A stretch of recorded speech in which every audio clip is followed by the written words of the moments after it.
الحمدللہ وکفیٰ والصلاة والسلام علی عبادہ الذین اصطفیٰ خصوصاً علی افضلہم وخاتم النبیین محمد الامین وعلی آلہ وصحبہ اجمعین اما بعد فقد قال اللہ تبارک وتعالی کما ورد فی سورۃ الاحزاب اعوذ باللہ من الشیطان الرجیم بسم اللہ الرحمن الرحیم یا ایہا الذین آمنوا اذکروا نعمت اللہ علیکم اذ جاءتکم جنود فارسلنا علیہم ریحا وجنودا لم تروها وکان اللہ بما تعملون بصیرا صدق اللہ العظیم رب اشرح لی صدری ویسر لی امری واحلل عقدۃ من لسانی یفقہوا قولی اللہم ربنا الہمنا رشدنا واعذنا من شرور انفسنا اللہم ارنا الحق حقا وارزقنا اتباعہ وارنا الباطل باطلا وارزقنا اجتنابہ اللہم وفقنا لما تحب وترضى اللہم ربنا آنس وحشتنا فی قبورنا وارحمنا بالقرآن العظیم اللہم اجعلہ لنا اماما ونورا وہدا ورحمہ اللہم ذکرنا منہ ما نسینا وعلمنا منہ ما جہلنا وارزقنا تلاوتہ آناء اللیل واطراف النہار واجعلہ لنا حجتا یا رب العالمین آمین۔ سورہ احزاب کے پہلے رکوع کا ہم ترجمہ کر چکے ہیں اور میں بتا چکا ہوں آپ کو کہ اس کا جو مضامین کا سلسلہ ہے وہ اب چوتھے رکوع کے ساتھ جڑے گا۔ درمیان میں جو دو رکوع آئے ہیں، دوسرا اور تیسرا، یہ دونوں غزوہ احزاب کے ضمن میں ہیں۔ غزوہ احزاب کا بھی جو کچھ مختصر سا تاریخی پس منظر اور اس کے حالات میں آپ کو بتا چکا ہوں کہ اللہ تعالیٰ نے ایسی سچویشن پیدا فرما دی کہ جس میں مسلمانوں کے لیے شدید ترین اور سخت ترین امتحان ہو گیا۔ جو میرا اپنا اندازہ ہے واللہ عالم، ذاتی اعتبار سے جس قدر شدید معاملہ حضور کے ساتھ ہوا ہے طائف میں، ذاتی اعتبار سے ظاہر بات ہے کہ وہاں شخصاً آپ پر ہوئی زیادتی جو ہوئی ہے، اور ایک بہت بڑا امتحان اجتماعی سطح پر مسلمانوں کے لیے اسی شدت کا امتحان اور اسی درجے کی آزمائش جو ہے وہ غزوہ احزاب کے موقع پر آئی ہے۔ 12,000 کا لشکر آ کر مدینے کو گھیر کر پڑ گیا ہے، اور یہ کہ مدینے میں نہ صرف یہ کہ کل نفری 3,000 کی ہے جس میں منافقین بھی ہیں، پھر یہ کہ ان کی پشت پر وہ ایک قبیلہ جو ہے یہود کا بنو قریظہ، ابھی تک اس نے بدعہدی نہیں کی تھی لیکن اب پورا اندیشہ تھا کہ بدعہدی کرے گا، اور وہ چنانچہ اسی محاصرے کے دوران میں اس نے بدعہدی کی بھی، اور ان کی سلسلہ جنبانی ہو بھی گئی تھی باہر سے آنے والے جو حملہ آور تھے ان کے ساتھ۔ بہرحال اس صورتحال میں جب کہ رسد کی بہت کمی تھی، شدید قحط کی کیفیت تھی، شدید سردی کا موسم ہے، سردی میں ویسے بھی انسان کو غذا کی زیادہ ضرورت ہوتی ہے، اس حال میں پھر خندق کھودنی پڑی مسلمانوں کو۔ تو یوں سمجھیے کہ جو شدید ترین امتحان ہو سکتا تھا وہ اللہ نے لے لیا، جس کا نتیجہ کیا نکلا؟ جو منافق اپنے دلوں میں نفاق کو چھپائے ہوئے تھے وہ نفاق ظاہر ہو گیا، ان کی زبانوں پر آ گیا، اور یہی اصل میں آزمائش کا اصل مقصود ہے، لیمیز الخبیث من الطیب، کہ اللہ تعالیٰ خبیث کو اور طیب کو علیحدہ علیحدہ کر دے، ممیز کر دے۔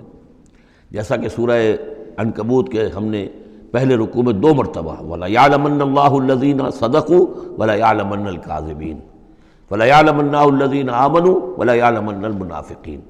اللہ تعالیٰ واضح کر دے گا، کھول کر رکھ دے گا کہ کون ہیں سچے اور کون ہیں جھوٹے، یعنی کون ہے حقیقتاً مومن اور کون ہے منافق۔ تو اس کا یہ فنومینن ہے، یہ گویا کہ جیسے کہ اس وقت سن 5 نبوی میں شدید ترین حالات ہو گئے تھے غلاموں کے لیے، نوجوانوں کے لیے۔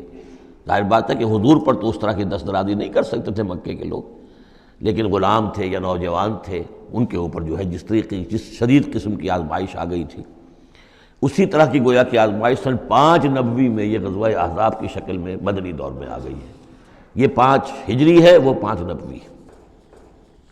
یا ایھا الذین آمنوا اذکروا نعمت اللہ علیکم، اہل ایمان یاد کرو اللہ کے اس انعام کو جو تم پر ہوا، اذ جاءتکم جنود، جب تمہارے پاس تم پر حملہ آور ہوئے بہت سے لشکر، بنو غطفان آئے، بنو فزارہ آئے مشرق کی طرف سے، اور جنوب اور مغرب کی طرف سے جو ہے چلے آ رہے ہیں قریش، اور ان کو جو ہے پوری سپورٹ حاصل ہے شمال سے یہود کی، ان میں وہ کہ بنو نذیر بھی ہیں کہ جو مدینہ ہی سے نکالے گئے تھے، اور اس کے علاوہ یہ کہ خیبر کے یہودی بھی ہیں۔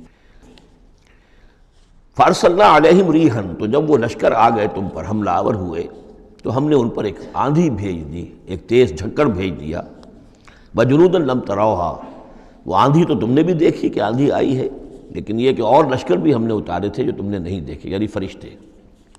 وکان اللہ بما تعملون بصیرا، اور جو کچھ تم کر رہے تھے اللہ اسے دیکھ رہا تھا۔ کون اب کس کے منہ پر، کس کی زبان پر نفاق آ گیا ہے، کس کا ایمان اور پختہ ہو گیا ہے۔ تو یہ ایک جملے میں گویا کہ پوری داستان کو تو اللہ نے سمو لیا۔ 20-25 دن تک محاصرہ رہا، اکا دکا مبارزت ہوئی۔ عمرو بن عبد ود آیا، وہ ان کا بہت ہی پورے عرب کا معنی ہوا جو ہے، وہ شہ سوار بھی تھا اور بہت بڑا وہ لڑاکا آدمی، 90 برس کی عمر، لیکن یہ کہ اس کے مقابلے میں آنے کی کوئی جرت نہیں کرتا تھا۔ جب وہ آیا ہے اور اس نے اپنے گھوڑے کو وہ ایڑ لگائی ہے کہ چھلانگ مار کر پوری جو تھی وہ خندق اس کو پار کر کے آ گیا، اور اکیلا ادھر آ کے کھڑا ہو گیا کہ آؤ کوئی ہے تمہارا مقابلہ جو مجھ سے کر سکے۔ بہرحال سب لوگ ششدر حیران کہ اب اس کے مقابلے میں کون جائے۔ بالآخر حضرت علی نکلے رضی اللہ تعالیٰ عنہ، تو حضرت علی نے اس سے کہا، بلکہ اس نے کہا کہ میرے مقابلے میں جو کوئی بھی آتا ہے، میری عادت ہے یہ کہ میں اسے پہلے 3 مواقع دیتا ہوں کہ وہ کوئی درخواست مجھ سے کرے جو منظور کر لوں۔ حضرت علی نے کہا میری پہلی درخواست یہ ہے کہ تم ایمان لے آؤ۔ انہوں نے کہا نہیں یہ نہیں ہو سکتا۔ اچھا دوسری درخواست میری یہ ہے کہ تم جنگ سے واپس چلے جاؤ۔ انہوں نے کہا یہ بھی نہیں ہو سکتا۔ تیسری بولو۔ تو حضرت علی نے فرمایا اچھا آؤ اب پھر مقابلے میں آؤ، یہ تیسری درخواست یہ ہے کہ آؤ مجھ سے مقابلہ کرو۔ تو وہ ہنسا، قہقہ لگایا کہ میرا اندازہ نہیں تھا کہ پورے عرب میں کوئی شخص مجھے یہ بھی کہہ سکتا ہے کہ مجھ سے آؤ مقابلہ کرو۔ بہرحال حضرت علی نے اسے واصل جہنم کیا رضی اللہ تعالی عنہ وارضاہ۔ تو اس قسم کی اکی دکی مبارزتیں ہوئیں، کوئی باقاعدہ جس کو کہتے ہیں کوئی مٹ بھیڑ لشکروں کی وہ نہیں ہو سکی، لیکن یہ کہ 25 دن کا محاصرہ طول کھینچ گیا تھا۔ ادھر وہ حضرت نعیم ابن مسعود اشجعی نے جو بھی کچھ سلسلہ جنبانی کیا، کوئی سری جھوٹ تو نہیں بولا، لیکن یہ کہ ایک طوریے کے انداز میں ایسی شکل پیدا کر دی کہ جس سے بنی قریظہ کے اور ان کے درمیان بھی کم سے کم بد اعتمادی ضرور پیدا ہو گئی فوری طور پر۔ پھر وہ آندھی آئی شدید، اور اللہ نے جو فرشتے بھیجے انہوں نے کیا کیا یہ ہمیں نہیں معلوم، کیا شکل اختیار کی کہ بہرحال وہ سب کے سب اپنے پڑاؤ اٹھا کر اور چلے گئے۔ لیکن جو اس دوران صورت رہی ہے اس کا نقشہ کھینچا جا رہا ہے، اس جاؤکم من فوقکم ومن اسفل منکم، جب کہ وہ آئے لشکر تمہارے اوپر سے بھی تمہارے نیچے سے بھی۔ یہ جو جغرافیائی جو سلسلہ ہے عرب کا، میں نے کئی دفعہ آپ کو بتایا ہے کہ شمالاً جنوباً یہ جو حجاز کا پہاڑی سلسلہ چلتا ہے شمالاً جنوباً، اسی میں مکہ ہے، طائف ہے، مدینہ ہے، اسی کے آخر میں اوپر جا کر تبوک ہے۔ تو اس پہاڑی سلسلے اور ساحل کے درمیان ایک میدان ہے، یہ تہامہ کہلاتا ہے، تہامہ نیچے ہے، بہرحال میدان ہے وہ، تو اب پہاڑی سلسلہ آیا۔ پھر یہ کہیں 30 میل، کہیں 40، کہیں 50 میل چوڑا جو یہ پہاڑی سلسلہ، اس کے بعد جو آتا ہے وہ سطح مرتفع ہے، وہ اونچی سطح ہے، لیکن مرتفع اس میں پہاڑی سلسلہ نہیں ہے، سطح ہے۔ تو اس جاؤکم من فوقکم، تو گویا کہ جو ادھر سے آئے ہیں وہ اوپر سے آئے ہیں، جو مشرق سے آئے، بنو غطفان وغیرہ کے جو قبائل آئے، اور من اسفل منکم نیچے سے جو تہامہ کی طرف سے ہو کر آئے ہیں وہ قریش کا لشکر جو ہے کہ جو مکے سے ہو کر آیا ہے۔ وَإِذْ زَاغَتِ الْأَبْصَارُ، اور جب کہ نگاہیں کج ہو گئی تھیں، جسے ہم کہتے ہیں کہ نگاہیں پتھرا گئیں خوف کے مارے۔ وَبَلَغَتِ الْقُلُوبُ الْحَنَاجِرَ، اور جب دل جو ہے وہ حلق میں آ گئے تھے، ہنسلیوں میں آ کر پھنس گئے تھے۔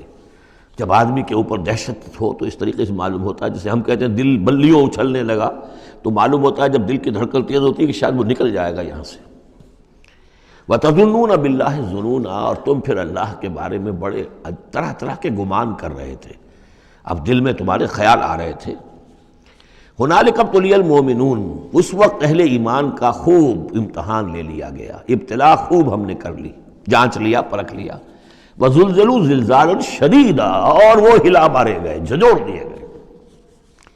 وَإِذْ يَقُولُ الْمُنَافِقُونَ، اب نتیجہ کیا نکلا؟ جبکہ کہہ رہے تھے وہ منافق، وَالَّذِينَ فِي قُلُوبِهِم مَرَضٌ، اور جن کے دلوں میں روگ تھا، مَا وَعَدَنَا اللَّهُ وَرَسُولُهُ إِلَّا غُرُورًا، ہم سے اللہ اور اس کے رسول نے جو وعدے کیے تھے جھوٹے ثابت ہوئے، ہمیں سبز باغ دکھا کے مروا دیا اللہ نے اور اس کے رسول نے۔ ہم سے کہا تھا کہ قیصر و کسریٰ کی سلطنتیں تمہارے قلبوں میں آئیں گی، ہم سے کہا تھا اللہ کی مدد آئے گی، یہ کہاں اللہ کی مدد آئی؟ بعض منافقین نے کہا ہمارا حال تو یہ کہ ہم قضاء حاجت کے لیے باہر نہیں جا سکتے، ہم مدینے کے اندر محصور ہو گئے ہیں۔ ظاہر بات ہے کہ سینیٹیشن کا بھی کوئی نظام نہیں تھا، کس قدر وہاں پر اس سے ایک مسئلہ پیدا ہو چکا ہو، باہر نکل نہیں سکتے بالکل، تو قضاء حاجت وغیرہ بھی وہی ہو رہی ہے۔ یہ ان کے منہ پر جو ہے، ان کی زبانوں پر جو اندر کا خبث تھا، اندر کی گندگی تھی، زبانوں پر آ گئی۔ ما وعدنا اللہ ورسولہ الا غرورا، نہیں وعدہ کیا تھا ہم سے اللہ اور اس کے رسول نے مگر جھوٹا، دھوکے کا وعدہ۔ وَإِذْ قَالَتْ طَائِفَةٌ مِّنْهُمْ يَا أَهْلَ يَثْرِبَ، اور جبکہ ان میں سے ایک گروہ یہاں تک کہہ رہا تھا اے یثرب والو، لا مقام لکم فارجعوا، اب تمہارا کوئی ٹھکانہ نہیں ہے، لوٹ جاؤ یہاں سے، کہاں تم مقابلہ کر سکتے ہو؟ یہ 12,000 کا لشکر آ گیا، کوئی ممکن ہے؟ کوئی امکان تمہیں نظر آتا ہے؟ تو کسی طریقے سے کہیں سے بھاگنے کے لیے راستہ تلاش کرو۔ وَيَسْتَأْذِنُ فَرِيقٌ مِّنْهُمْ النَّبِيَّ، اور ان میں سے ایک گروہ جو ہے آ کر نبی سے اجازت طلب کر رہا تھا، یقولون ان بیوتنا عورا، اور وہ کہہ رہا تھا کہ ہمارے تو گھر کھلے پڑے ہوئے ہیں، یعنی گھروں کو اندیشہ ہے، گھروں کے اوپر پیچھے سے بنو قریظہ کے لوگ حملہ آور ہو جائیں، ہماری عورتیں وغیرہ جو ہم نے چند حویلیوں کے اندر جن کو جمع کیا ہے، آپ نے یہی کیا تھا حضور نے صلی اللہ علیہ وسلم، خواتین کو بچوں کو ایک ایسی جگہ پر کہ جہاں وہ وسطی علاقہ تھا مدینے کا، اور وہاں بڑی کوئی حویلی تھی، اس میں جمع کر دیا تھا۔ تو اب وہ تو ہمیں تو اندیشہ ہے، ہمارے گھر خالی پڑے ہوئے ہیں، اس کے اوپر حملہ ہو سکتا ہے۔ وما ہی اب عورا، حالانکہ وہ نہیں کھلے پڑے ہوئے تھے، اللہ تعالیٰ نے اور اللہ کے رسول نے پہرے وغیرہ کا بندوبست کیا ہوا تھا۔ ان یریدون الا فرارا، حقیقت میں وہ فرار چاہتے تھے، بھاگنا چاہتے تھے، یہ تو بہانہ تھا جو بنا رہے تھے، اصل میں جنگ سے پیٹھ دکھا کر بھاگنا مقصود تھا۔ وَلَوْ دُخِلَتْ عَلَيْهِمْ مِنْ أَقْطَارِهَا، اور اگر کہیں داخلہ ہو ہی گیا ہوتا دشمن کا اس مدینے کے اندر اس کے چاروں طرف سے، ثُمَّ يُسْئِلُ الْفِتْنَةَ، اور پھر ان سے مطالبہ کیا جاتا فتنے کا، یعنی ارتداد کا۔ اگر یہ مشرکین کی فوجیں جو ہیں کہیں خدا نخواستہ مدینے میں داخل ہو جاتی اور اب وہ کہتی کہ یا تو مرتد ہو جاؤ اور یا ہم تمہیں قتل کرتے ہیں، تو وہ ما تلبسوا الا لآتوہا، وہ اس فتنے کو قبول کر لیتے، مرتد ہو جاتے، وما تلبسوا بہا الا یسیرا، اور تھوڑی سی دیر بھی نہ لگاتے، بہت ہی تھوڑا سا وقفہ، یعنی وہ ایمان ان کے دلوں میں اس کی جڑیں گہری تھیں نہیں، تو وہ مرتد ہونے کے لیے تیار تھے۔ وَلَقَدْ كَانُوا عَاهَدُوا اللَّهِ مِن قَبْلُ، حالانکہ چونکہ وہ مسلمان تھے تو انہوں نے عہد کیا تھا اللہ سے اس سے قبل، لا یولون الادبار، کہ وہ کبھی پیٹھ نہیں دکھائیں گے، جب بھی حق و باطل کا مقابلہ ہوگا پیٹھ نہیں دکھائیں گے۔ وَكَانَ عَهْدُ اللَّهِ مَسْئُولًا، اور یقیناً اللہ کے ساتھ جو عہد کیا گیا اور پھر اس کے بارے میں باز پرس ہوتی ہے کہ وہ عہد پورا کیا گیا یا نہیں کیا گیا۔ قُلْ لَن يَنفَعَكُمُ الْفِرَارُ إِنْ فَرَرْتُم مِّنَ الْمَوْتِ، اے نبی ان سے کہہ دیجئے کہ تمہیں یہ بھاگنا اور فرار مفید نہیں ہو سکتا اگر تم موت سے بھاگ رہے ہو، اب القتل یا قتل سے، اس لیے کہ موت تو ہر جگہ آ سکتی ہے۔ وَإِذًا لَا تُمَتَّعُونَ إِلَّا قَلِيلًا، اور آج موت نہ آئی، فرض کیجئے اس موقع پر نہ آئی، تب بھی آخر دنیا میں کوئی سامان رسنے بسنے کا جو ہے رہنے کا وہ آخر لامحدود تو نہیں ہے۔ لا طلب ثم لا تمتعون الا قلیلا، نہیں تمہیں ساز و سامان ملے گا دنیا کی زندگی کا مگر تھوڑا سا، کچھ دن اور جی لو گے۔ قل من ذا الذی یعصمکم من اللہ، ان سے پوچھئے کون ہے وہ جو تمہیں اللہ سے بچا سکے، ان اراد بکم سوءا، اگر اللہ ہی نے فیصلہ کر لیا ہو تمہارے بارے میں کسی بری چیز کا، او اراد بکم رحمہ، اور اگر اللہ نے رحمت کا فیصلہ کیا ہو تو کون ہے جو اس کی رحمت کے آڑے آ سکے۔ ولا یجدون لهم من دون اللہ ولیا ولا نصیرا، اور یہ نہیں پائیں گے اللہ کے مقابلے میں نہ کوئی ولی، حمایتی اور نہ مددگار۔ قد یعلم اللہ المعوقین منکم، تم میں سے اے نام نہاد مسلمانوں، اے منافقوں، ہمیں خوب معلوم ہے، اللہ کو خوب معلوم ہے کہ کون ان میں سے روکتے ہیں دوسروں کو کہ مت جاؤ، محاذ پر مت جاؤ۔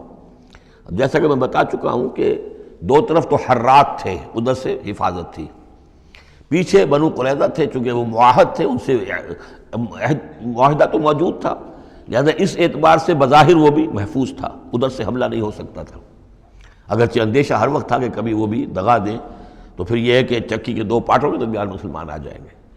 لیکن جو سامنے کا علاقہ تھا وہاں وہ خندق جو ہے کھود دی گئی، اور خندق سے ادھر جو ہے وہ مسلمان مورچہ لگا کے بیٹھے ہوئے۔ تو اب اس جو بھی وہ محاذ بنتا تھا اس پر کوئی نہیں جاتا تھا، روکتے تھے ادھر مت جاؤ، کہاں جا رہے ہو؟ قد یعلم اللہ المعوقین منکم، تم میں سے جو لوگ روکتے ہیں دوسروں کو، والقائلین لاخوانہم ہلم الینا، اور جو کہتے ہیں اپنے بھائیوں سے آؤ ہماری طرف آؤ، گھروں میں گھس جاؤ، چھپ جاؤ، تمہارا جو ہے کہیں نام و نشان نہ رہے، کہاں جا رہے ہو موت کے منہ میں؟ ولا یاتون الباس الا قلیلا، اور وہ نہیں آتے، حاضر نہیں ہوتے جنگ میں، یعنی میدان جنگ میں جہاں پر کہ فوجوں کا پڑاؤ ہے، آمنے سامنے کا معاملہ، مگر کبھی کسی وقت۔ شاذ اشیحۃ علیکم، اے مسلمانوں یہ تمہارے حق میں بہت بخیل ہیں، کوئی خیر نہیں چاہتے تمہارے لیے، یہ خیر خواہ نہیں ہے، تمہارے بدخواہ ہیں۔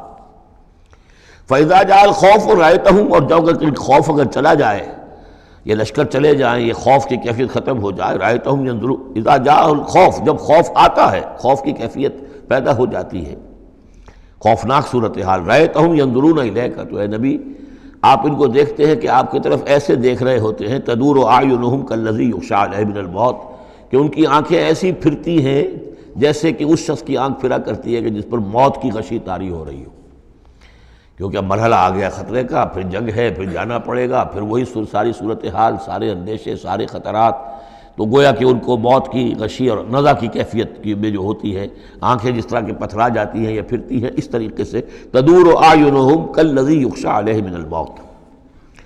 فاذا ذهب الخوف، اور جب خوف چلا جائے، ختم ہو جائے، یعنی وہ صورتحال جیسے کہ بعد میں ہو گئی کہ چلے گئے لشکر، جب چلے گئے تو اب ان کا طریقہ کار کیا ہے؟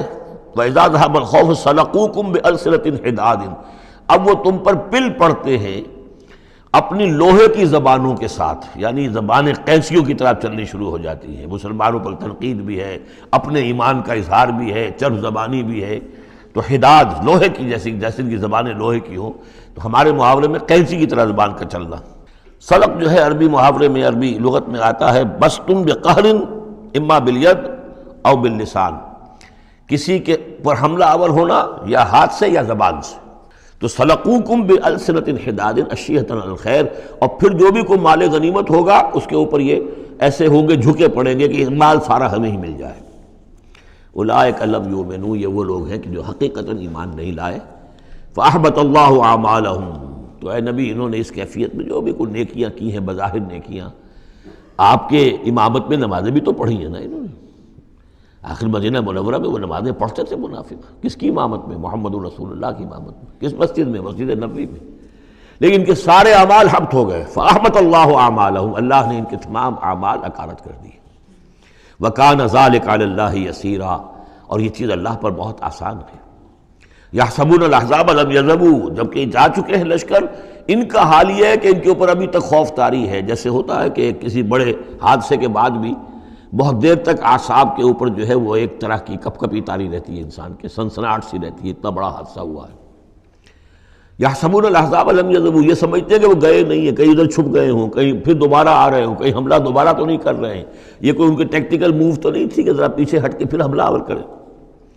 یحسبون الاحزاب لم یذهبوا، یہ سمجھتے ہیں کہ وہ لشکر گئے نہیں ہیں۔ وَإِن یأتی الاحزاب، اور اگر کہیں دوبارہ وہ لشکر جو ہیں، وہ فوجیں جو ہیں دوبارہ کہیں حملہ آور ہو جائیں، یودوا لو انہم بادون فی الاعراب، تو ان کی بڑی خواہش ہوگی کاش کہ ہم مدینے کو چھوڑ کر کہیں ریگستانوں میں چلے گئے ہوتے، اور کہیں نخلستانوں میں جا کر آراب کی حیثیت کے ساتھ ہم ان کے ساتھ چلے گئے ہوتے، بادیہ نشینوں کے پاس۔ یسألونک عن انبائکم، اور وہاں سے اے مسلمانوں تمہاری خبریں معلوم کرتے رہتے، اب کیا ہوا، اونٹ کس کروٹ بیٹھا۔ وَلَوْ كَانُوا فِيكُمْ مَا قَاتَلُوا إِلَّا قَلِيلًا، اور اگر یہ تمہارے درمیان موجود بھی رہیں تو قتال میں تو حصہ نہیں وہ لیتے مگر شاس دکھانے کے لیے، خانہ پوری جسے ہم کہتے ہیں۔ اب ایک کردار تو یہ ہے جو سامنے آ گیا، دوسرا کردار کیا ہے؟ لَقَدْ كَانَ لَكُمْ فِي رَسُولِ اللَّهِ أُسْوَةٌ حَسَنَةٌ، دوسرے کردار کا جو دوسری تصویر ہے، اس کا جو خورشید ہے، سورج ہے، وہ محمد الرسول اللہ کا کردار ہے۔ فرمایا اے مسلمانوں تمہارے لیے اللہ کے رسول میں ایک اسوہ ہے، نمونہ ہے، بہترین نمونہ۔ اب یہ بات نوٹ کرنے کی ہے کہ یہ آیت ہمارے ہاں سیرت کی تقاریر ہوں، کوئی میلاد کی محفلیں ہوں، کوئی وعظ ہو تو اس میں بہت پڑھی جاتی ہے یہ آیت اسوہ حسنہ. لیکن عام طور پر ہمارے یہاں اسوہ حسنہ کیا ہے؟ چھوٹی چھوٹی سنتیں، ان کا تذکرہ ہوگا. مسواک کرنا بھی اسوہ ہے، ٹھیک ہے. اسی طریقے سے اور سنتیں ہیں. مسجد میں داخل ہو تو داہنا پاؤں آگے آنا چاہیے، بایاں نہیں، ٹھیک ہے، ہونا چاہیے. ایک شخص کو کرنا چاہیے، اہتمام کرنا چاہیے. حضور کا یہی معمول تھا. یہ سب بھی اسوے میں شامل ہے. اصل اسوہ یہ ہے کفر کے مقابلے میں جان ہتھیلی پر رکھ کر میدان میں آنا. یہ ہے اسوہ. یہ اسوہ ہماری نگاہوں سے اوجھل. محمد رسول اللہ کا مثالی کردار کس اعتبار سے؟ جب بھوک تھی شدید، حضور کو بھی بھوک تھی اور فاقہ تھا. جب صحابہ نے آ کے شکایت کی کہ حضور ناقابل برداشت ہو گئی ہے یہ بھوک، دیکھیے ہم نے اپنے پیٹوں پر پتھر باندھے ہوئے ہیں تاکہ یہ کہ معدے کو وہ جو ہنگر کنٹریکشنز ہوتی ہیں وہ نہ ہو. اس کو کم سے کم جھوٹا ہی صحیح ایک دلاسا ہو کہ کچھ بوجھ ہے میرے اوپر. وہ بوجھ چاہے پتھر کا ہو، کھانے کا نہ ہو. یہ سب پتھر باندھے ہوئے، کمر دوہری نہ ہو جائے ہماری. حضور نے اپنا کرتا اٹھا کے دکھایا، وہاں 2 پتھر بندھے ہوئے. اور اسی حال میں جب صحابہ کدالیں چلا رہے ہیں اور کھود رہے ہیں تو حضور جو ہے اپنے کندھے پر بڑے بڑے پتھر اٹھا کر لے جا کر اور باہر پھینک رہے ہیں. اسی میں آپ شریک ہیں پوری طریقے سے. یہ ہے اسوہ. ایسا نہیں تھا کہ بس حضور تو کہیں ایک جگہ بیٹھے ہوں اور خیمہ لگا ہو اور مور چھل چلے جا رہے ہوں، سمجھے آپ، اور سب ٹھنڈی چھاؤں آپ کو فراہم کی گئی ہو اور باقی سب لوگ جو اس کام میں لگے ہوئے. یہ اسوہ ہے محمد کا صلی اللہ علیہ وسلم. لقد کان لکم فی رسول اللہ اسوۃ حسنہ. اسی کو میں کہا کرتا ہوں جدید اصطلاح میں ایک ہے میکرو اکنامکس اور ایک ہے مائکرو اکنامکس. تو مائکرو سنت کو تو لوگ جانتے ہیں، یہ سنت ہے، یہ سنت ہے. اس میں سے بعض کے بارے میں بڑے جھگڑے بھی ہیں، رفع یدین سنت ہے یا نہیں ہے، لیکن میں اس مسئلے پر نہیں جا رہا ہوں. لیکن میکرو سنت جو ہے، سب سے بڑی سنت جو ہے، وہ تو یہ ہے کہ وحی کے آغاز کے بعد سے لے کر 40 برس کی عمر کے بعد سے لے کر حضور نے ایک لحظہ، ایک منٹ معاش کی جد و جہد میں صرف نہیں کیا. پوری زندگی، پورا وقت، پوری توانائی، پوری قوت دعوت دین، اقامت دین، دین کی دعوت، دین کی اقامت اسی میں لگائی. کوئی جائیداد نہیں بنائی، کوئی کاروبار. حالانکہ اس سے پہلے آپ بہت کامیاب تاجر تھے، کاروبار کرتے تھے، لیکن جب یہ فرض منصبی آ گیا، یا ایھا المدثر قم فانذر وربک فکبر، اب یہی کام ہے. تو کچھ تو اس کی بھی پیروی کرنے کی کوشش کی جائے. اس درجے میں نہ صحیح، وہ عکس تو ہو. میکرو سنت جو ہے کسی درجے میں تو اپنی زندگی کے اندر اس کا عکس پیدا کیا جائے. ہاں اس کے ساتھ پھر چھوٹی چھوٹی سنتیں بھی ہو جاؤں تو کیا کہنے ہیں، پھر نور علی نور ہے. لیکن یہ اس میکرو سنت کا تو ہے ہی نہیں. اپنے تو ساری توانائی، ساری طاقت، سارا وقت دنیا بنانے میں. تو لقد کان لکم فی رسول اللہ اسوۃ حسنۃ لمن کان یرجو اللہ والیوم الآخر. بڑی اہم آیت ہے یہ. اسوہ تو حضور کا اپنی جگہ پر مکمل ہے، کامل ہے، لیکن یہ کس کے لیے اسوہ ہے؟ جو یہ 2 شرطیں پوری کرے، 3 شرطیں. جو اللہ سے ملاقات کا امیدوار ہے، اللہ سے محبت کرتا ہے اور یوم آخر پر یقین رکھتا ہے، اور ذکر اللہ کثیرا، اور ذکر کرتا ہے اللہ کا کثرت کے ساتھ. یہ بالکل وہی بات ہے کہ قرآن مجید تو ہدایت ہے پوری نوع انسانی کے لیے، ھدی للناس، لیکن قرآن سے استفادے کی شرط ہے تقوی، ھدی للمتقین. تو جو ربط و تعلق ہے ان 2 آیتوں میں وہی سمجھیے کہ اپنی جگہ پر حضور کی زندگی ایک اسوہ کاملہ ہے، مکمل، لیکن اس سے استفادے کی شرائط ہے. لمن کان یرجو اللہ والیوم الآخر وذکر اللہ کثیرا. اب یہ اہل ایمان، حضور کے بعد اہل ایمان کا تذکرہ ہو رہا ہے. محمد الرسول اللہ والذین معہ. اب معہ جو تھے اہل ایمان. ولما رأى المؤمنون الاحزاب، اور جب اہل ایمان نے دیکھا ان لشکروں کو، قالوا ھذا ما وعدنا اللہ ورسولہ وصدق اللہ ورسولہ، انہوں نے کہا یہی تو ہے جس کا اللہ نے وعدہ کیا تھا ہم سے اور اس کے رسول نے وعدہ کیا تھا. اب دیکھیے ایک ہی سچویشن ہے، اس کا ریئیکشن کس قدر ایک دوسرے سے مختلف ہے. معلوم ہے یہ مسئلہ ہے انسان کا اندرونی. یضل بہ کثیرا ویہدی بہ کثیرا. تو جیسے قرآن کے بارے میں آیا اسی طریقے سے اس سچویشن سے بھی انہوں نے کیا کہا، ہم نے تو سنا ہوا ہے، پہلے ہی اللہ نے کہہ دیا تھا وَلَنَبْلُوَنَّكُمْ بِشَيْءٍ مِّنَ الْخَوْفِ وَالْجُوعِ وَنَقْصٍ مِّنَ الْأَمْوَالِ وَالْأَنفُسِ وَالثَّمَرَاتِ. یہ قرآن مجید میں سورہ بقرہ میں آیت نہیں آ چکی تھی؟ لَتُبْلَوُنَّ فِي أَمْوَالِكُمْ فِي أَنفُسِكُمْ وَأَمْوَالِكُمْ. یہ کیا سورہ آل عمران میں آیت نہیں آ چکی تھی؟ یہ تو چیزیں وہی تو ہیں جس کا کہ ہم سے وعدہ کیا تھا. وَلَمَّا رَأَى الْمُؤْمِنُونَ الْأَحْزَابَ، جب دیکھا اہل ایمان نے ان احزاب کو، قالوا هذا ما وعدنا اللہ ورسولہ وصدق اللہ ورسولہ، اور بالکل صحیح کہا تھا اللہ نے بھی اور بالکل صحیح فرمایا تھا اس کے رسول نے بھی، وما زادہم الا ایمانا وتسلیما، اور نہیں ہوا ان میں کسی شے کا اضافہ مگر ایمان اور تسلیم، ایمان کے ساتھ تسلیم، سر تسلیم خم، سر تسلیم خم ہے جو مزاج یار میں آئے، جو اللہ کی طرف سے فیصلہ ہے، جیسا کہ ہم پڑھ چکے ہیں سورہ توبہ میں، اگرچہ سورہ توبہ تو بہت بعد میں نازل ہوگی، ابھی 4 سال بعد میں اس سورہ مبارکہ کے وہ زمانہ نزول کے اعتبار سے، لیکن ہم تو پڑھ چکے ہیں ہر طرف بوسن بنا اللہ احد الحسنیین، ہمارے لیے تم کیا اندازہ کس چیز کا انتظار کر سکتے ہو سوائے 2 نہایت اعلیٰ ترین صورتوں کے، ہم سب کے سب شہید ہو جائیں تب بھی ہماری کامیابی ہے، اور ہم کامیاب ہو کر آ جائیں تو تب تو تم بھی مانو گے کامیابی ہے، اس لیے ہمیں تو کوئی اندیشہ ہی نہیں، تو اس میں تسلیم ان کے اندر، اور ہم بھی تسلیم کی خو ڈالیں گے، بے نیازی تیری عادت ہی صحیح۔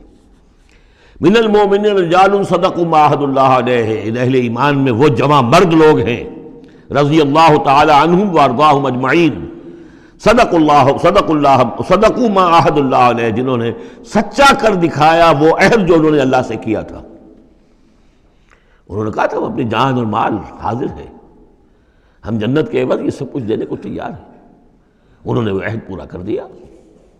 فَمِنْهُمْ مَنْ قَضَى نَحْبَهُ، ان میں سے وہ بھی ہیں جو اپنی نظر گزار چکے، نظر پیش کر چکے، کتنے ہی صحابہ تھے جو اس وقت تک جام شہادت نوش کر چکے تھے، سن 5 ہے یہ تو، سن 3 میں 70 صحابہ تو غزوہ احد کے اندر ہی شہید ہوئے۔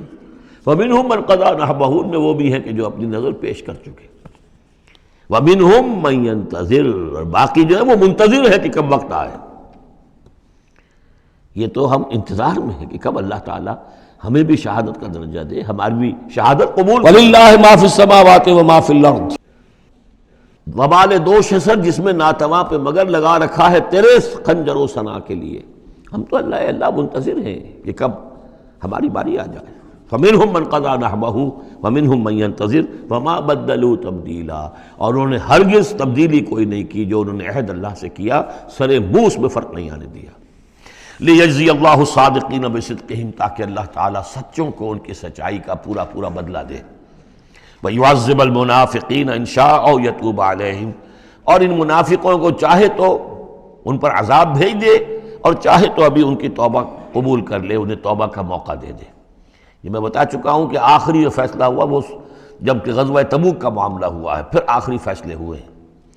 یا سورہ نساء جو ہے اس کے اندر بھی وہ آیت آ گئی تھی کہ فی الدرک الاسفل من النار، لیکن آخری چیز کہ اے نبی استغفر لہم او لا تستغفر لہم ان تستغفر لہم 70 مرۃ فلن یغفر اللہ لہم، کہ اب آپ ان منافقوں کے لیے استغفار کریں یا نہ کریں، اگر 70 مرتبہ بھی استغفار کریں گے تب بھی اللہ ان کو معاف نہیں فرمائے گا۔ ان اللہ کان غفور الرحیم، یقیناً اللہ غفور الرحیم ہے۔ ورد اللہ الذین کفروا، اللہ نے لوٹا دیا ان کافروں کو جو چڑھ کر آئے تھے بڑے شان و شوکت کے ساتھ، وہ پورے لشکر جو ہے سب چلے گئے، بغیظہم، وہ اپنے غصے کو ساتھ ہی لے گئے، وہ غصہ جو ہے وہ نکالے بغیر، یا تو کوئی جنگ ہوتی کچھ وہ قتل عام کرتے تو کچھ غصہ ان کا نکلتا، اللہ نے ان کو ان کے غصے کے ساتھ ہی واپس کر دیا۔ ورد اللہ الذین کفروا بغیظہم لم ینالوا خیرا، انہیں کوئی خیر حاصل نہ ہو سکا، کوئی فتح ہوتی، کوئی کارنامہ سر انجام دیا ہوتا، کچھ نہیں۔ وکفى اللہ المؤمنین القتال، اور اللہ کافی رہا اہل ایمان کی طرف سے قتال کے لیے، اہل ایمان کو تو جنگ کی نوبت ہی نہیں آئی، کھلی جنگ تو ہوئی نہیں، اللہ نے خود ہی آندھی بھیج کر اور جو بھی اپنی خفیہ تدابیر ہیں، جو بھی اپنی مدد تھی فرشتوں کے ذریعے سے، اللہ تعالیٰ نے گویا کہ اہل ایمان کو اس امتحان میں سے تو گزار دیا، باقی یہ کہ کوئی غضب نہیں پہنچنے دیا۔ وَكَانَ اللَّهُ قَوِيًّا عَزِيزًا، اور یقیناً اللہ تعالیٰ قوی اور عزیز ہے، زبردست ہے، قوت والا ہے۔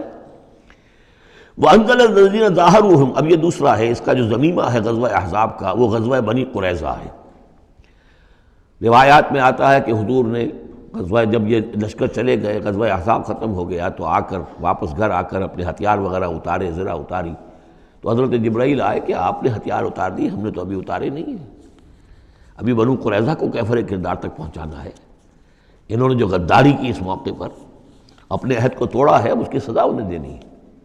چنانچہ حضور نے حکم دیا کہ اب کوئی مسلمان جو ہے عصر کی نماز نہ پڑھے یا کوئی مغرب کی نماز نہ پڑھے، جو بھی کوئی وقت معین کیا، جب تک کہ وہ بنی قریظہ کے علاقے میں پہنچ نہ جائے۔ وہاں جا کر اب وہاں جا کے پھر ان کا گھیراؤ کیا گیا، محاصرہ ہوا۔ وہ محاصرہ بھی خاصا طویل ہوا، ان کا قلعہ بڑا مضبوط تھا، لیکن تنگ آ کر بالآخر انہوں نے ہتھیار ڈال دیے اور یہ کہا کہ سعد ابن معاذ جو رئیس اوس تھے اور ان کے حلیف تھے، اوس کے قبیلے کے ساتھ ان کی پرانی جو ہے وہ حلیفی تعلقات تھے، حلیفانہ تعلقات، کل جو وہ فیصلہ کر دیں گے ہمیں منظور ہوگا۔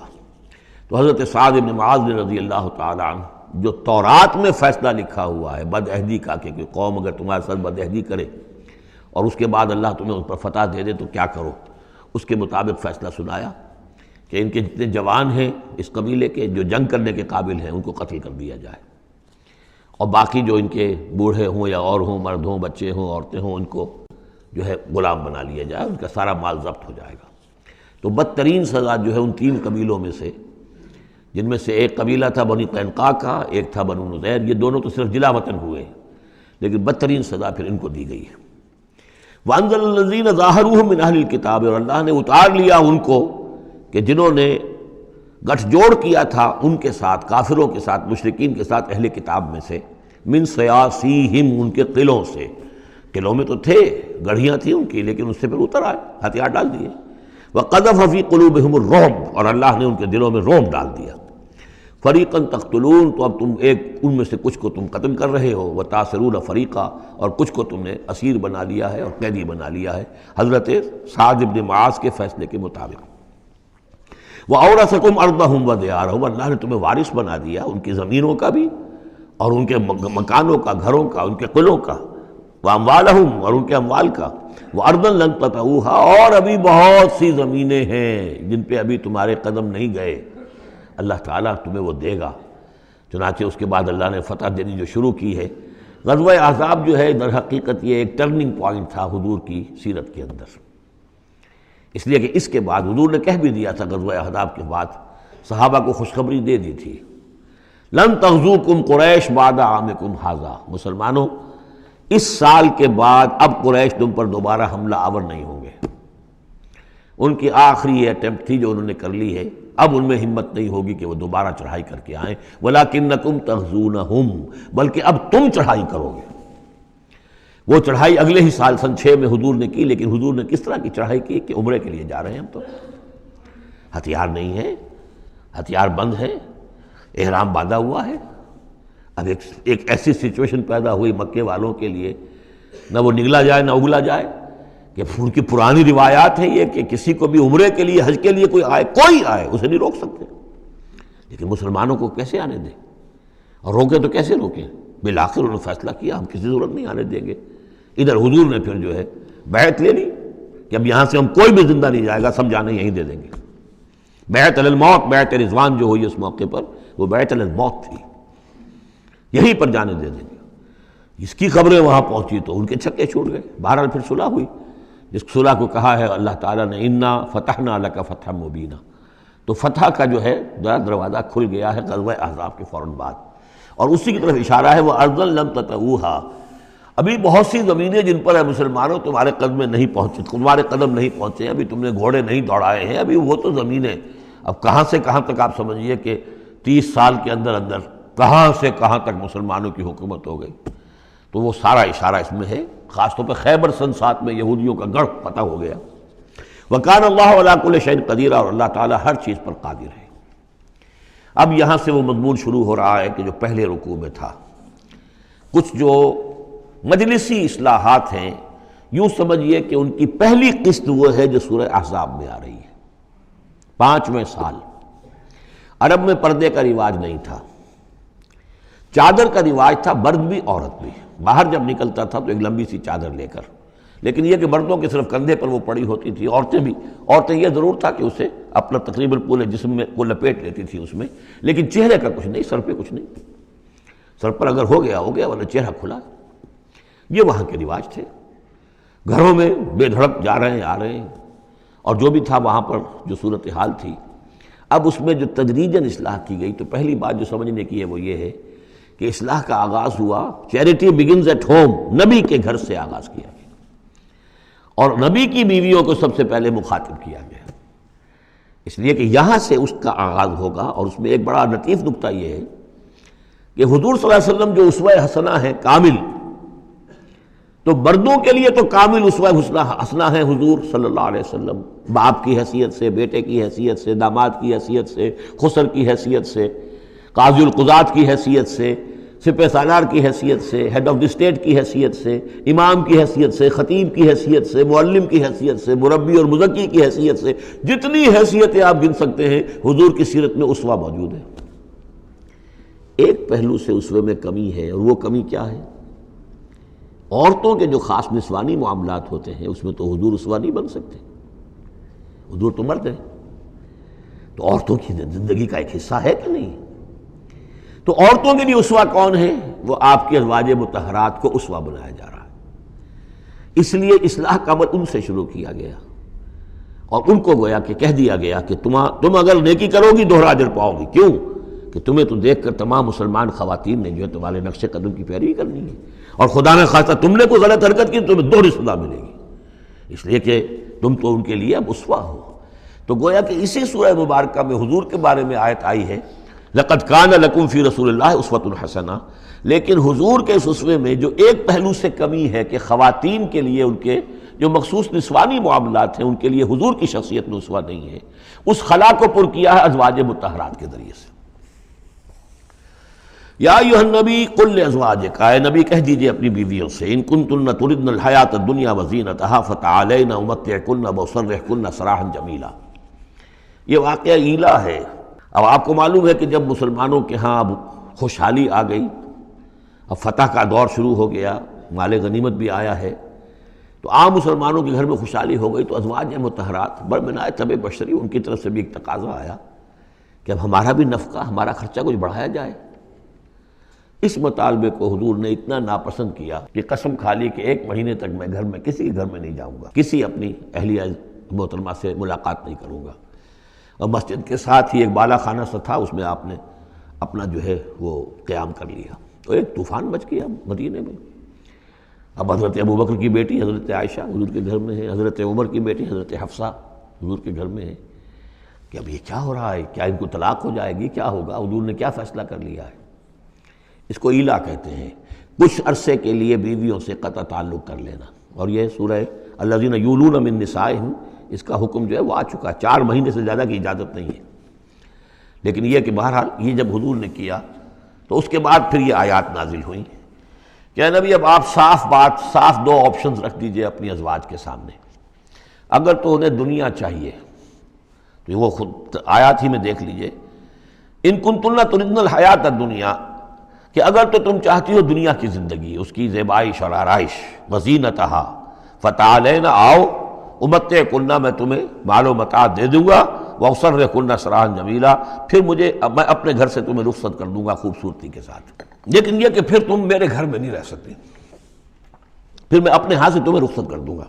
وَإِن كُنتُنَّ تُرِدْنَ اللَّهَ وَرَسُولَهُ، اور اگر تم طالب ہو اللہ کی اور رسول کی، ان کی رضا چاہتی ہو، وَالدَّارَ الْآخِرَةَ، اور بجائے اس دنیا کے تم آخرت کا گھر جو ہے اس کی طالب بن جاؤ، فَإِنَّ اللَّهَ أَعَدَّ لِلْمُحْسِنَاتِ مِنْكُمْ أَجْرًا عَظِيمًا، تو اللہ تعالیٰ نے تم جیسی نیک بیویوں کے لیے اللہ تعالیٰ نے بہت بڑا اجر جو ہے وہ فراہم کیا ہے، تیار کیا ہے۔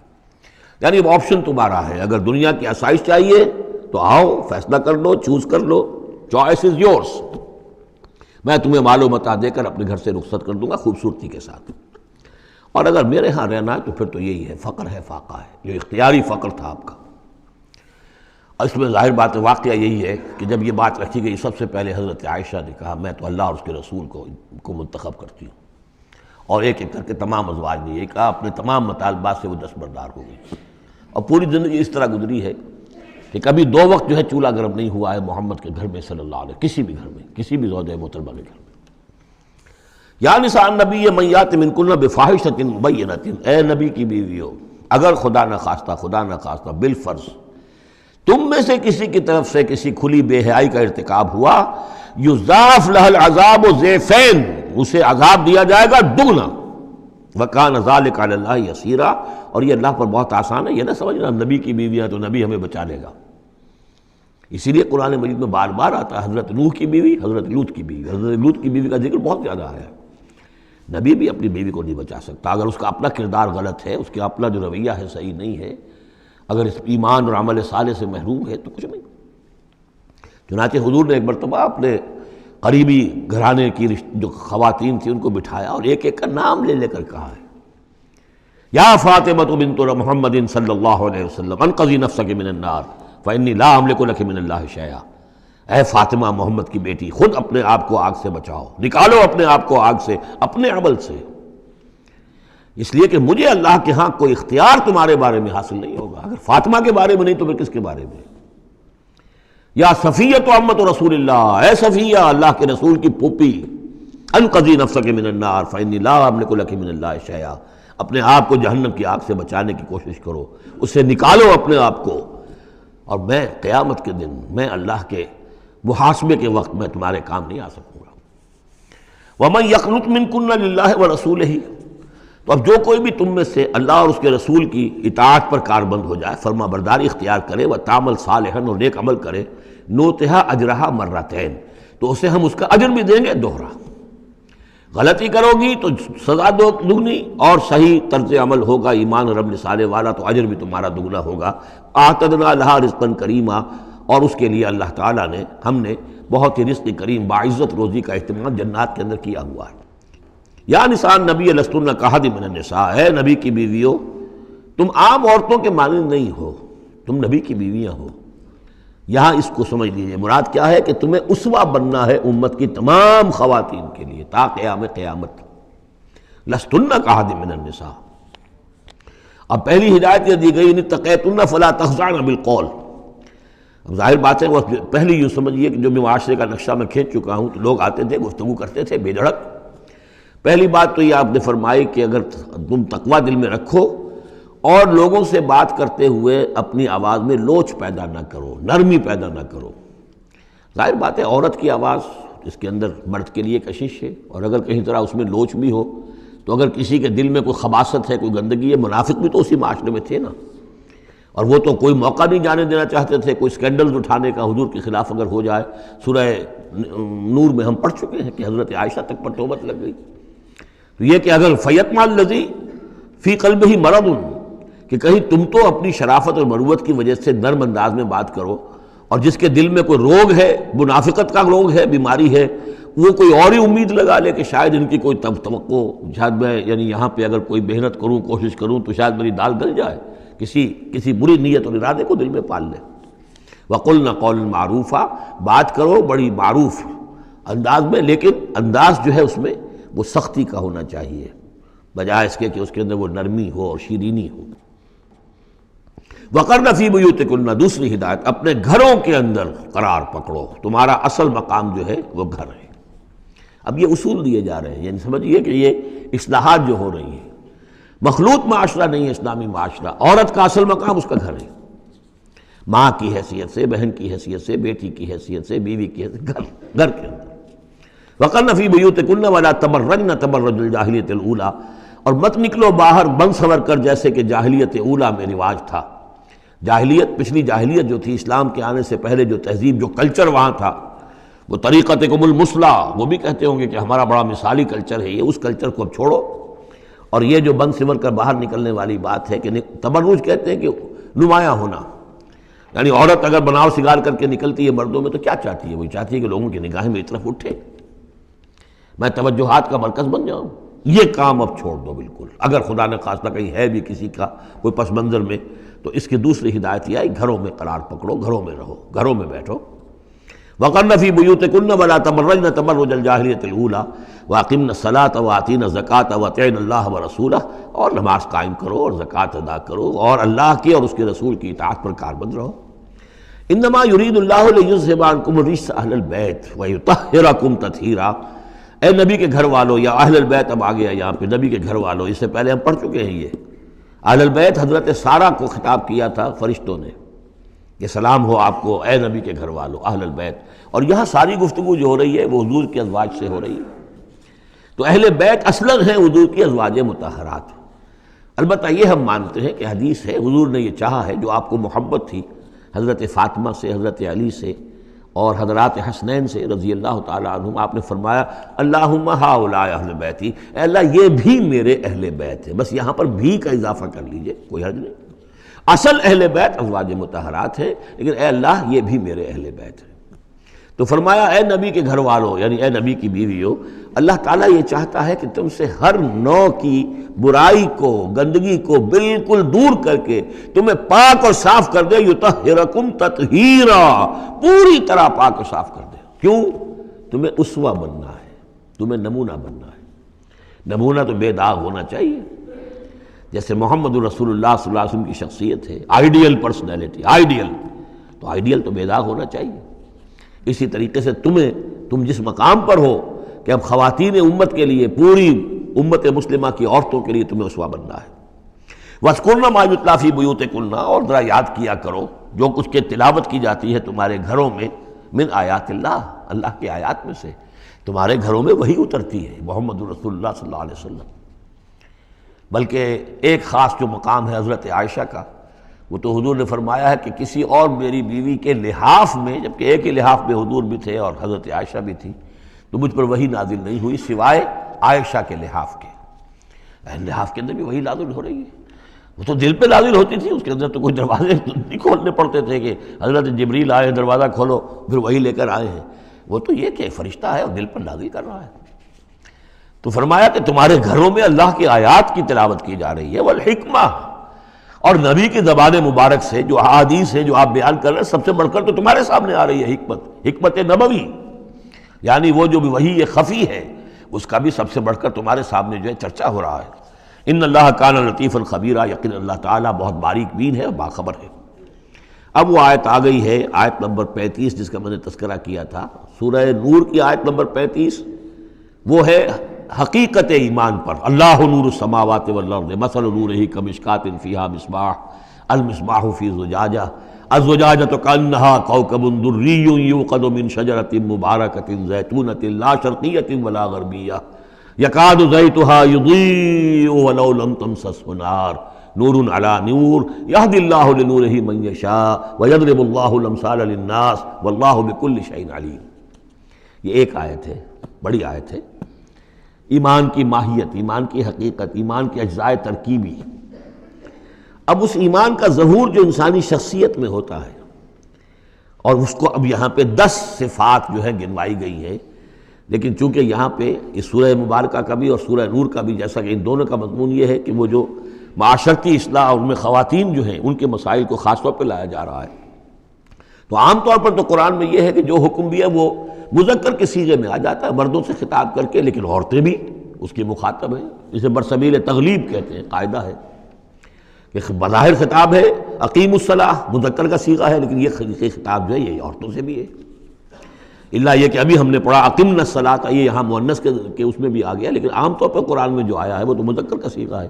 لیکن یہاں آپ دیکھیں گے کہ ان کیفیات کو اور خصوصیات کو، جو ایمان کے ثمرات اور نتائج ہیں، ان کو دہرا کر مردوں اور عورتوں کے لیے علیحدہ علیحدہ بالکل پوری صراحت کے ساتھ، ان المسلمین والمسلمات، یقیناً مسلمان مرد اور مسلمان عورتیں، یعنی اطاعت کر لینے والی، سر تسلیم قلب کرنے والے مرد اور عورتیں، والمومنین والمومنات، اور مومن مرد اور مومن عورتیں، والقانتین والقانتات، اور فرما بردار مرد اور فرما بردار عورتیں، والصادقین والصادقات، اور راست باز مرد اور راست باز عورتیں، صدق قول بھی، صدق مقال اور صدق عمل، صدق کردار، والصابرین والصابرات، اور صبر کرنے والے مرد اور صبر کرنے والی عورتیں، والخاشعین والخاشعات، اور اللہ کے سامنے جھکے رہنے والے مرد اور جھکے رہنے والی عورتیں، والمتصدقین والمتصدقات، اور اللہ کے لیے صدقہ دینے والے مرد اور صدقہ دینے والی عورتیں، والصائمین والصائمات،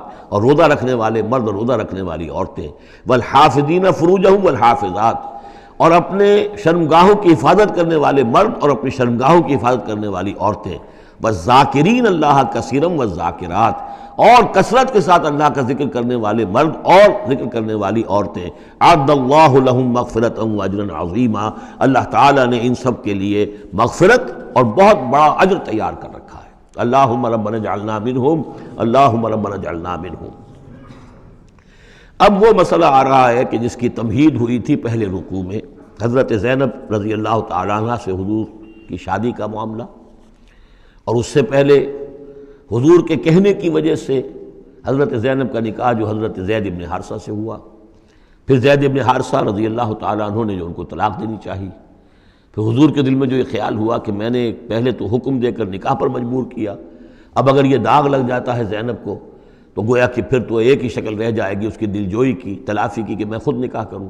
اب میں خود نکاح کروں گا تو چونکہ زید میرا منہ بولا بیٹا رہا ہے پہلے، ایک طوفان اٹھ کھڑا ہوگا، حالانکہ اس میں بات کوئی نہیں تھی، لیکن یہ کہ حضور نے اس کی وجہ سے یہ سمجھا کہ یہ مصلحت کے خلاف ہوگا، تو اسی گویا کہ آپ اسی شش و پنج میں تھے کہ یہ آیات نازل ہو گئی۔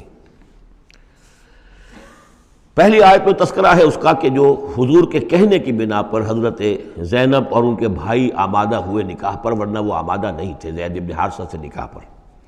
وَمَا كَانَ لِمُؤْمِنٍ وَلَا مُؤْمِنَةٍ إِذَا قَضَى اللَّهُ وَرَسُولُهُ أَمْرًا أَن يَكُونَ لَهُمُ الْخِيَرَةُ مِنْ أَمْرِهِمْ، یہ کسی بھی مومن مرد اور کسی بھی مومن عورت کے لیے یہ روا نہیں ہے کہ جب اللہ اور اس کا رسول کسی شے کا فیصلہ کر دیں تو پھر بھی انہیں یہ خیال ہو کہ ہمارے پاس آپشن باقی ہے، ہمیں اختیار حاصل ہے۔ وَمَن يَعْصِ اللَّهَ وَرَسُولَهُ فَقَدْ ضَلَّ ضَلَالًا بَعِيدًا، جو اللہ اور اس کے رسول کی نافرمانی کریں گے انہوں نے تو گویا کہ بہت بڑی گمراہی جو ہے وہ حاصل کر لی۔ تو یہ گویا کہ ایک تو یہ کہ اس کو عام ہم لیں گے تو یہ ہر معاملے کے اوپر ہے کہ اللہ اور اس کے رسول کے فیصلے کے بعد پھر میں یہ سمجھوں کہ میرے پاس کوئی آپشن ہے، تو اس کا مطلب ہے کہ میں اللہ کا انکار کر رہا ہوں، رسول کا انکار کر رہا ہوں۔ پس منظر میں وہی ہے کہ حضور کی فرمائش جو تھی ابتداً تو چونکہ امیمہ ابن عبد المطلب حضور کی پھپھی تھیں جن کی بیٹی ہیں حضرت زینب، اب یوں سمجھیے کہ قریش کا اونچا خاندان ہے، اور ادھر یہ ہے کہ حضرت زید ابن حارثہ غلام رہے ہیں، اگرچہ تھے شریف خاندانوں میں سے عرب کے، لیکن کبھی انہیں کہیں پکڑ کر کہیں کسی نے لا کر غلام بنا کر بیچ دیا تھا تو داغ تو لگ گیا غلامی کا، اور اس معاشرے میں وہ داغ پھر دھلتا نہیں تھا ایک دفعہ لگ جانے کے بعد۔ تو اس وجہ سے اب انہوں نے حضور کے لیے، حضور کے فرمانے کی وجہ سے نکاح کیا، اس کے بعد نہیں ان کی نبھی آپس میں، اور اس میں گمان غالب یہ ہے کہ حضرت زینب انہیں وہ نہیں دے سکیں احترام اور ادب اور ان کی مرضی پر چلنے کا معاملہ، جیسا کہ ایک عورت کو فالصالحات قانتات حافظات للغیب جو رویہ ہونا چاہیے، اب وہ اپنے جذبات اور احساسات کے اوپر اس درجے جو ہیں وہ کنٹرول نہ کر سکیں، لہذا ان کے مابین جو ہے وہ موافقت نہیں ہوئی۔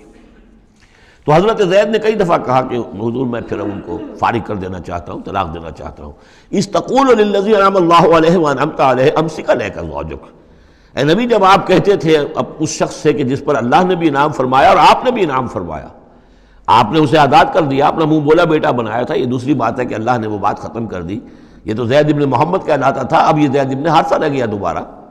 آپ اس سے کہتے رہے امسک علیک زوجک، نہیں اپنی بیوی کو روکے رکھو، گھر میں آباد رکھو، ذرا اور کوشش کرو، ذرا اور کہ مزاجوں کی موافقت ہو جائے۔ واتق اللہ، اللہ سے ڈرو، اللہ کا تقوی اختیار کرو۔ وتخفی فی نفسک ما اللہ مبدیہ، اور آپ اپنے دل میں چھپائے ہوئے تھے وہ بات جس کو کہ اللہ تعالیٰ اللہ مبدی، جسے اللہ تعالیٰ کھولنا چاہتا ہے۔ وتخشى الناس، آپ لوگوں سے ڈر رہے تھے، واللہ احق ان تخشاہ، جبکہ اللہ زیادہ حقدار ہے اس کا کہ آپ اس سے ڈریں۔ فلما قضا زید منہا وطرا، تو جب زید نے اس سے آخری قطع تعلق کر لیا، یعنی زکوٰۃ بھی دے دی، وہ طلاق بھی دے دی اور پھر عدت بھی پوری ہو گئی، زوجناکہا، اے نبی ہم نے تزویج کر دی ہے اس کی تمہارے ساتھ، زوجہ بنا دیا ہے، ہم نے نکاح کر دیا ہے۔ حضرت زینب پھر یہ کہا کرتی تھیں، دوسری ازواج مطہرات سے فخر کرتی تھیں کہ تمہارے نکاح سب کے جو ہیں زمین پر ہوئے ہیں، میرا نکاح آسمان پر ہوا ہے۔ جب حضور نے شادی کی ان سے پھر تو اللہ نے نکاح کیا، اللہ نے نکاح پڑھایا ہے۔ زوجناکہا، ہم نے اسے آپ کی زوجیت میں دے دیا، کہ لا یکون علی المؤمنین حرج فی ازواج ادعیائہم، تاکہ یہ آئندہ کے لیے یہ جاہلی رسم کا خاتمہ ہو جائے اور منہ بولے بیٹوں کی بیویوں کے بارے میں اہل ایمان پر کوئی تنگی نہ رہے۔ منہ بولا بیٹا تھا، اس کی بیوی تھی، بیٹا یہ فوت ہو گیا، اس کی بیوی سے آپ شادی کر سکتے ہیں۔ اسی طریقے سے اگر وہ اس کو طلاق دے دی ہے شادی کر سکتا ہے۔ یہ محرمات ابدیہ میں سے نہیں ہے، محرمات ابدیہ کی فہرست سورہ نساء کے اندر آ چکی ہے۔ وَكَانَ أَمْرُ اللَّهِ مَفْعُولًا، اور یہ تو اللہ کا وہ فیصلہ تھا کہ جو بہرحال پورا ہو کر رہنا تھا۔ یعنی یہ سب کچھ جو ہوا ہے نبی، اس میں بھی ہماری حکمت تھی، مصلحت تھی، کسی اور کے ذریعے سے یہ بات ہوتا تو یہ رسم ٹوٹتی نہ. بعض چیزیں رسمیں ایسی ہوتی ہیں کہ اتنی گہری ہوتی ہیں، ان کے اوپر لوگوں کا اتنا جو وثوق ہوتا ہے، یہ تو جب تک آپ کے ذریعے سے یہ رسم جو ہے غلط نہ ٹوٹتی تو اس کے ٹوٹنے کا امکان نہیں تھا. ہم نے اس کے لیے یہ سارا معاملہ کیا ہے. ما کان علی النبی من حرج فیما فرض اللہ لہ، نبی پر کوئی حرج نہیں ہے، کوئی مضائقہ نہیں ہے اس چیز میں جو اللہ نے اس کے اوپر عائد کر دی ہے، فرض کر دی ہے. سنت اللہ فی الذین خلو من قبل، اور یہ اللہ کا وہ طریقہ ہے جو ان لوگوں کے بارے میں رہا جو پہلے گزر چکے. اللہ کے نبیوں کے ساتھ، رسولوں کے ساتھ اللہ کا یہی معاملہ رہا ہے. وکان امر اللہ قدرا مقدورا، اور یہ تو اللہ کا وہ معاملہ تھا کہ جو گویا کہ طے تھا، مقرر ہو چکا تھا، ہماری مشیت میں یہ پہلے سے طے تھا. الذین یبلغون رسالات اللہ، وہ اللہ کے نبی کہ جو ہم اللہ کے پیغامات کو پہنچانے پر مامور ہوتے ہیں. وَيَخْشَوْنَهُ، اور صرف اسی سے ڈرتے ہیں. وَلَا يَخْشَوْنَ أَحَدًا إِلَّا اللَّهُ، اور نہیں ڈرتے کسی اور سے اللہ کے سوا. وَكَفَى بِاللَّهِ حَسِيبًا، اور اللہ تعالیٰ کافی ہے کفایت کرنے والا یا حساب لینے والا. مَا كَانَ مُحَمَّدٌ أَبَا أَحَدٍ مِّن رِجَالِكُمْ، دیکھو محمد تم میں سے کسی مرد کے باپ نہیں ہے. حضور کو اللہ تعالیٰ نے اولاد نرینہ نہیں دی، جو دی تھی بچپن ہی میں اسے اٹھا لیا.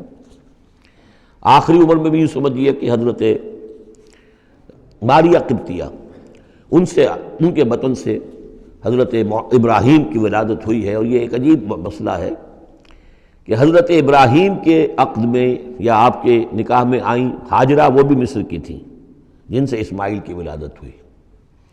اسماعیل کی نسل میں حضور ہیں صلی اللہ علیہ وسلم. پھر مصر ہی سے ایک ماریہ قبطیہ آ رہی ہیں، اور ان کے بطن سے جو بیٹا ہوا اس کا نام حضور نے ابراہیم رکھا. اور حضور کو بہت محبوب بھی تھا، لیکن وہ بہت ہی چھوٹا ہستہ تھا، بچپن میں ہی فوت ہو گیا ہے، اور حضور کو اس کا افسوس بھی ہوا. یا ابراہیم انا لفراقک محزونون، یا ابراہیم ہم تمہاری جدائی سے بڑے محزون ہیں، ہمیں رنج ہے.